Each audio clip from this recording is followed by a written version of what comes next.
Chelsea mène 1-0 sur la pelouse du Sporting Portugal, autrement dit à Lisbonne. Et la soirée Ligue des Champions se poursuit sur France Info. Il est 22h. Un point sur l'actualité, Armand Perrault-Loga. Et on commence justement par le football et le match PSG-Barça, deuxième journée de la Ligue des Champions, des Parisiens qui enflamment le Parc des Princes. Ils mènent 3-2, Gérald Paris. Eh oui, comme quoi, avant la rencontre, on se posait la question de savoir si ces Parisiens pouvaient évoluer tranquillement ou en tout cas sans Zlatan Ibrahimovic. On a une partie de la réponse ce soir avec 3 buts marqués par les Parisiens, David Luiz, Verratti et Matuidi, et 2 par cette équipe barcelonaise, Messi et Neymar. Attention à ce ballon dans les pieds de Lucas. Il a pas réussi à le conserver, ça va sortir en touche pour Barcelone dans son camp, mais décidément, quel festival de buts ce soir du côté du Parc des Princes. 5 buts, 58e minute de jeu, et on a la sensation que ce n'est pas terminé, qu'à chaque fois il y a une opportunité de part et d'autre de pouvoir augmenter ce score. Et ce 3-2, attention, il va falloir le verrouiller, ce 3-2, ou en tout cas marquer un autre pour les Parisiens, parce que le Barcelone va peut-être essayer d'égaliser avec Cavani, peut-être. Non, là c'est un pétard mouillé pour l'Uruguayen. Il était dans la surface de réparation, Claude Puel sur le côté gauche, il n'a pas réussi à armer sa frappe. Oui, Cavani qui a manqué son dribble, c'est dommage qu'il s'est fait rattraper. C'était une très belle situation à exploiter. 58e minute de jeu ici au Parc des Princes, 3-2 pour Paris face à Barcelone. Gérald Paris avec Claude Puel, on vous retrouve après ce journal pour nous faire vivre cette rencontre. Dans le même groupe que les Parisiens, il y a pour l'instant toujours un partout entre l'Hapoel Nicosie et l'Ajax d'Amsterdam. Et un match avait lieu en fin d'après-midi, le Bayern Munich qui est allé s'imposer sur le terrain du CSKA Moscou 1-0. Le mondial de basket féminin en Turquie, les Françaises ont battu le Canada tout à l'heure 63-59. Elles terminent deuxième de leur groupe et elles vont disputer un match de barrage pour pouvoir accéder au quart de finale. Ce sera face au Brésil. Dans l'actualité, Armand, l'enquête sur l'assassinat d'Hervé Gourdel. Avec peut-être une avancée, des ravisseurs du guide français auraient été identifiés. C'est en tout cas ce qu'affirme ce soir le ministre algérien de la Justice, près de 10 jours après cet enlèvement. Une nouvelle vidéo a été diffusée aujourd'hui par les ravisseurs présumés d'Hervé Gourdel. Un film de propagande où l'on voit une trentaine d'hommes armés, certains à visage découvert. Et dans le même temps, les États-Unis recherchent un djihadiste français. Il s'appelle Salim Bengalem. Il a 34 ans et il est présenté comme l'un des responsables de Daesh en Syrie. Il avait été condamné en France en 2007 pour tentative de meurtre. Il est originaire de Cachan, dans le Val-de-Marne. Sur place, la population est très méfiante face au micro. Reportage Benjamin Illy. Puisque c'est anonyme, je vois pas pourquoi... D'accord, alors c'est anonyme. Oui, ils habitent juste à côté de moi. Lui, c'est un voisin de la famille Bengalem. Salim, il dit le connaître depuis plus de 7 ans. Moi, lorsque je l'ai connu, il était conducteur d'engin. Il gagne bien sa vie. Lorsque j'ai entendu qu'il est parti, sincèrement, j'étais étonné. Pourquoi? Parce que c'est quelqu'un de très gentil, musulman pratiquant, il pratique. Je peux m'attendre à beaucoup de gens qui vont partir, mais pas à lui. Pas lui. Il a 2 enfants. C'est pas possible, c'est pas lui. Mais à la fin, c'est lui. C'est lui, Salim Bengalem, originaire de Cachan, parti faire le djihad en Syrie. Difficile à croire selon ce jeune de 28 ans. Ça m'a choqué, mais ça peut être que choquant. C'est un grand frère. Il affirme avoir côtoyé régulièrement Salim Bengalem, qui lui donnait ce genre de conseils. Occupe-toi bien de ta maman. Que des conseils comme ça. Voilà, les conneries... du quartier, occupe-toi plus de ta famille.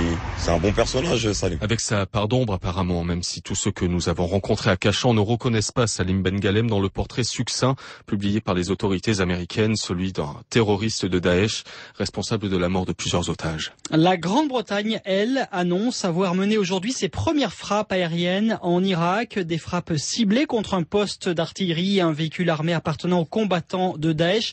Pendant ce temps, à Bagdad, il y a eu des attentats à la voiture piégés et des tirs de mortier aujourd'hui dans des quartiers chiites. Au moins 25 personnes ont péri. En France, la mobilisation des professions libérales contre le projet de réforme du gouvernement. Des rassemblements ont eu lieu dans plusieurs villes, notamment à Paris, avec des milliers de manifestants. Les professions réglementées veulent garder leurs tarifs et leur monopole. Les pharmaciens étaient particulièrement mobilisés aujourd'hui. Près de 9 officines sur 10 sont restées fermées.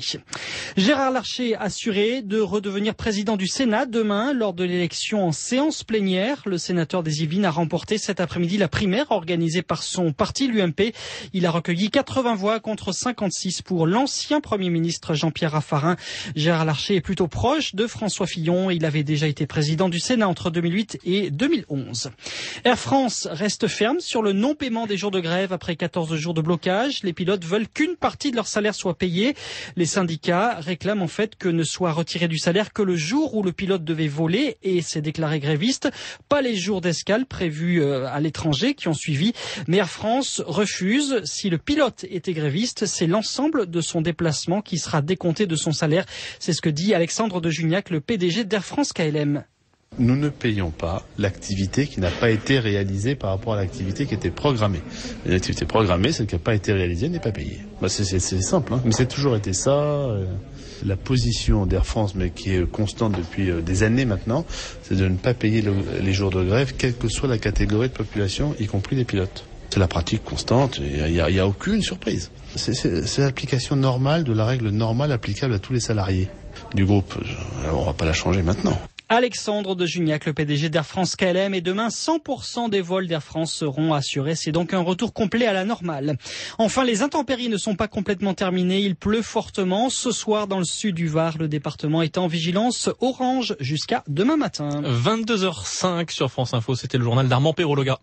France Info, 21h minuit. Julien Mock. Retour au Parc des Princes dans un instant. Le Paris Saint-Germain mène 3-2 face au FC Barcelone. D'abord, des nouvelles du ciel. France Info Météo, avec Pilote, fabricant de stylo-billes, stylo-plumes, rollers et porte-mine. Jean-Michel Golinski. Le département du Var, toujours sous le coup de fortes averses, va rester en alerte orange jusque tard dans la nuit. Mais demain, on parlera du retour du beau temps dans le quart sud-est. Le Mistral et la Tramontane à 60 km à l'heure vont dégager le ciel du Roussillon à la vallée du Rhône. Les nuages seront parfois plus nombreux, des Alpes du Sud à la Corse, avec localement une ondée sur le relief. Les Pyrénées vont garder une couverture nuageuse assez importante, avec quelques gouttes possibles sur les crêtes. Près de la Manche et de la mer du Nord, vous verrez arriver dans le courant de la journée une perturbation, mais en totale perte de vitesse et essentiellement composée de nuages. Enfin, sur les autres régions, une fois les nuages bas et les brouillards dissipés, le temps va bien s'éclaircir, mais c'est sur la Vendée, la Charente-Maritime et l'Aquitaine que l'on va trouver l'horizon le plus dégagé. Jean-Michel Golinski à Météo France. La Ligue des champions de football, PSG Barça en direct du Parc des Princes.